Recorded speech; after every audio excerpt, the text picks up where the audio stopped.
Hello guys, welcome back to my channel. तो बढ़ते हैं हमारे आज के एपिसोड की तरफ। एपिसोड के स्टार्ट में हम जियामा और मेल्सी को खुशी खुशी घर वापस आता हुआ देखते हैं। यहाँ मेल्सी जियामा को उठाते हुए अपने सामने खड़ा कर देता है, जो जियामा को तो काफी ज्यादा रोमांटिक लगा। पर तभी वहाँ रोड पर खड़े पानी में तेजी से गाड़ी गुजरती है और वो सारा पानी बेचारी जियामा के ऊपर आ गया। और मेल्सी तो खुश हो गया क्योंकि वो गीला होने से बच गया था। गाड़ी में से एक हैंडसम सा लड़का निकल के जियामा के पास आता है और उसके कपड़े खराब करने पर उससे माफी मांगने लगा। साथ में अपना इंट्रोडक्शन करवाते हुए बता रहा था कि उसका नाम शेंगजी है और वो यहाँ पर मेराइन बायोलॉजी का स्टूडेंट है। उसे अपना नंबर देते हुए कहने लगा कि अगर फ्यूचर में कभी भी मेरी हेल्प चाहिए हो तो मुझे जरूर याद करना। मेल्सी ने फटाफट से उसका नंबर ले लिया क्योंकि शेंगजी ही मेल्सी का सोलमेट है। सीन शिफ्ट होता है और जियामा मेल्सी से पूछ रही थी कि तुम्हारा सोलमेट तो मिल गया, अब तुम्हारा नेक्स्ट स्टेप क्या होगा। जिस पे मेल्सी कहता है मुझे सिर्फ उसको 3 किसेस करनी होगी, फिर मेरा मिशन कंप्लीट हो जाएगा और मैं मेरमेड का प्रिंस बन जाऊंगा। प्रिंस बनने के लिए मेल्सी तो बहुत ज्यादा बेताब होता है, लेकिन जियामा को उस पर काफी ज्यादा हंसी आ रही थी। दिल ही दिल में कहती है इस स्टूपिड को देखो जिसको जेंडर में फर्क भी नहीं पता, अब ये एक लड़के को 3 किसेस करने वाला है। उसको हंसता हुआ देखकर मेल्सी पूछने लगा तुम्हें मुझ पर यकीन नहीं आ रहा क्या? एंड जियामा बोली नहीं नहीं, ऐसी कोई बात नहीं है, मैं तो बस ये सोच रही थी कि तुम उस लड़के को किस कैसे करोगे। यहाँ मेल्सी भी उसको पकड़ते हुए कहने लगा किस करना तो कितना आसान है, देखो मैं तुम्हें अभी करके बताता हूँ। इससे पहले कि मेल्सी उसको किस करता, जियामा भागकर अपनी जान बचाती है। आफ्टर दैट कहती है अगर तुम उसे ऐसे किस करोगे तो किस करने से पहले ही तुम पकड़े जाओगे। बिसाइड दिस शेंगजी हमारी यूनिवर्सिटी का सबसे हैंडसम लड़का तो है ही, मगर इसके साथ साथ हर लड़की उसकी गर्लफ्रेंड बनने के लिए तैयार बैठी है। आई विश कि मुझे उसकी गर्लफ्रेंड बनने का चांस मिल जाए, आखिर वो है ही इतना क्यूट। पर मेल्सी को जियामा के मुंह से उसकी तारीफें सुनकर काफी जेलसी फील हो रही थी। शेंगजी को किसिस कैसे करनी है इसमें मेल्सी का दिमाग तो चलने वाला नहीं था,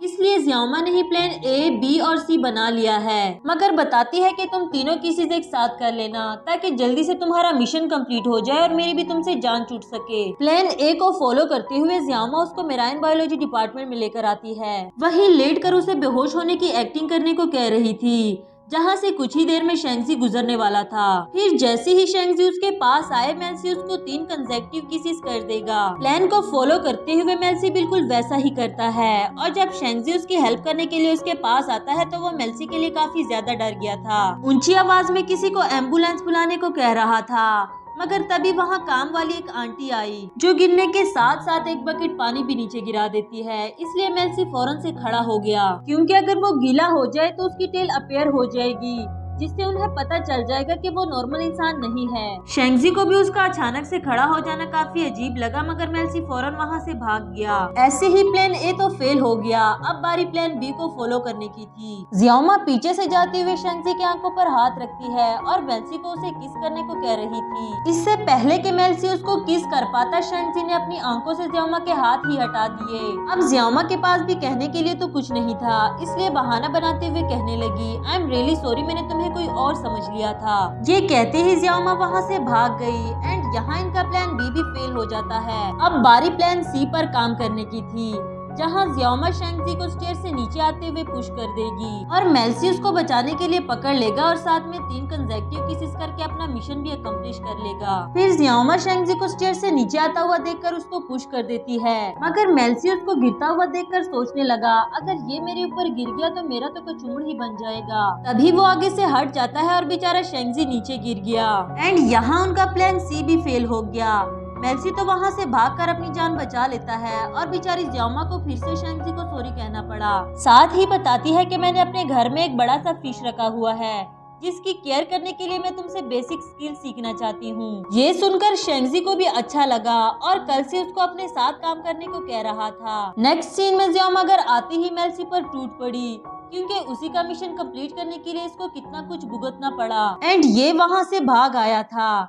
अब जियामा भी उसको अपने घर से दफा होने को कहती है। मेल्सी बोला मैं तो तुम्हें प्रोटेक्ट करने के लिए तुम्हारे घर आया था, तुम्हारे घर के बाहर एक मॉन्स्टर खड़ा है। जियामा जब दरवाजा खोलकर बाहर देखती है तो वो एक किटन थी जिसे मेल्सी मॉन्स्टर समझ रहा था। बहाने बनाने पे जियामा उसको अपने घर से बाहर निकाल देती है और वो कंटिन्यूसली कहता रहा मेरे पास एक अच्छा प्लान है, प्लीज मुझे एक बार अंदर आने दो। नेक्स्ट सीन में उसी प्लान को फॉलो करते हुए जियामा शेंगजी को ड्रिंक करवाने के लिए एक रेस्टोरेंट लेकर आती है। काफी ड्रिंक करने के बाद भी शेंगजी को तो कोई फर्क नहीं पड़ा, मगर जियामा काफी ज्यादा ड्रंक हो गई थी। जब तक वो ड्रंक ना होता मेल्सी किसिस कैसे लेता। वैसे तो मेल्सी यहाँ उसे किसिस करने के लिए ही आया था, मगर उसे जियामा के पास देखकर इसे बिल्कुल भी अच्छा नहीं लगता। जैसे ही शेंगजी वॉशरूम गया, मेल्सी जियामा को उठाकर वहाँ से ले आया।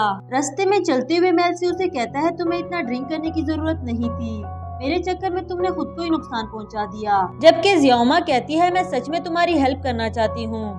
मैंने बचपन में एक फेरी टेल में पढ़ा था कि अगर मेरमेड को उनका ट्रू लव ना मिले तो वो फोम बनकर हमेशा के लिए खत्म हो जाते हैं। जिस पे मेल्सी बोला, पागल लड़की, मुझे कुछ नहीं होगा, ये तो बच्चों की झूठी कहानी थी। नेक्स्ट मॉर्निंग डोर पर नॉक होता है और जियामा के डोर ओपन करने पर एक प्यारी सी लड़की सामने खड़ी थी। वो बता रही थी कि वो मेल्सी की बड़ी बहन लूना है और यहाँ मेल्सी से मिलने के लिए आई है। जियामा को तो उसे देखकर हैरानी होती ही है, पर उसे कहीं ज्यादा मेल्सी को हो रही थी। उसे देखते ही बोला, तुम यहाँ क्यों आ गई हो, और फिर जियामा का हाथ पकड़कर उसको भागते हुए कमरे में ले गया। जल्दी जल्दी में पैकिंग करते हुए जियामा से कह रहा था, तुम्हें नहीं पता कि मेरी बहन कितनी ज्यादा खतरनाक है, तुम्हें उसको अंदर आने नहीं देना चाहिए था। अब फौरन से अपना जरूरी सामान उठाओ, हमें ये घर छोड़कर जाना होगा। जैसे ही मैं ये डोर ओपन करूंगा हम यहाँ से भागना शुरू कर देंगे, और रुकना तो बिल्कुल भी नहीं है। पर जियामा ने तो उसके साथ चालाकी करते हुए उसको रूम से बाहर निकाल के डोर लॉक कर दिया। आफ्टर दैट वो लूना से कहता है, तुम मेरा पीछा छोड़ क्यों नहीं देती, मैं घर से दूर ज्यादा खुश रहता हूँ। बट लूना यहाँ उसकी एग्जामिनर बनकर आई थी कि वो अपने टास्क को कंप्लीट करने के लिए कितनी कोशिश कर रहा है। मेल्सी ने उसको अब तक की सारी प्रोग्रेस बता दी। ये सुनकर लूना तो उस पर हंसने ही लग गई, क्योंकि इस बेवकूफ ने बचपन की बात अभी तक याद रखी है, जबकि लूना ने इससे मजाक किया था। तभी जियामा अच्छे से तैयार होती है, क्योंकि आज से ही वो शेंगजी को ज्वाइन करने वाली थी। पर इतना तैयार हुआ देखकर मेल्सी भी उसे क्वेश्चन करने लगा कि तुम यूजुअली तो इतना तैयार नहीं होती जितना तुम आज हो गई हो। वो बोली, तुम्हें क्या मसला है, और वैसे भी ये सब कुछ तुम्हारी वजह से हो रहा है। ये कहती ही जियामा वहाँ से चली गई। यहाँ लूना ने भी मेल्सी को जेलस होता हुआ नोटिस किया। मेल्सी बैल्कनी से उन दोनों को साथ जाता हुआ देखकर काफी सैड हो गया था। लूना इन्हें देख देख कर मजे ले रही थी, और इसके साथ हमारा यह एपिसोड भी खत्म हुआ। तो मिलते हैं नेक्स्ट एपिसोड के साथ, तब तक के लिए लाइक और सब्सक्राइब करना ना भूलें।